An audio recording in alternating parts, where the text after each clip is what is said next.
So we're back here again talking about tax rises, and this time it's NIESR, the country's oldest economic research institute, which is warning that the Chancellor needs to find some cash if she wants to meet her fiscal rules.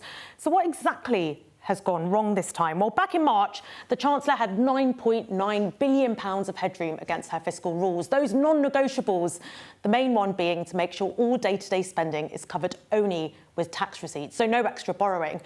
Well, this is how quickly everything's unravelled. First up, the government's decision to reverse its cuts to the winter fuel payment. Well, that's £1.5 billion it no longer has to play with. Then it's welfare reforms, the ones it couldn't get past its own party. That's £13.7 billion gone. And then higher than expected spending, partly because of interest on government debt. That's £14.3 billion. And this is the big one.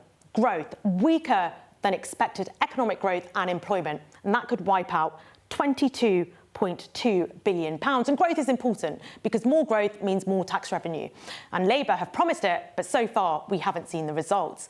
NIESR's forecasts, as you can see here, are consistently lower than the Office for Budget Responsibility, which has traditionally been more optimistic than other forecasters. And that gets us here, deep in the red. If the government wants to restore its buffer, its fiscal buffer of £9.9 billion, well, then we're talking about a gap of £50 billion, which of course begs the question, where is Rachel Reeves going to find that money? Well, here are some options. The first one, income tax. Tax thresholds have been frozen for some time, that derided fiscal drag. She could extend that freeze for an extra year, bringing in £5.8 billion. She could reverse the NICS cuts, the national insurance cuts that the Tories implemented, the 2 percentage point cuts. That could bring in £10.3 billion. And then you'll have heard a lot of chatter about this on the cash ISA limit. Reducing that from 20,000 to 4,000 could bring in £1 billion. And she could also lower relief on pension contributions, bringing in £15 billion.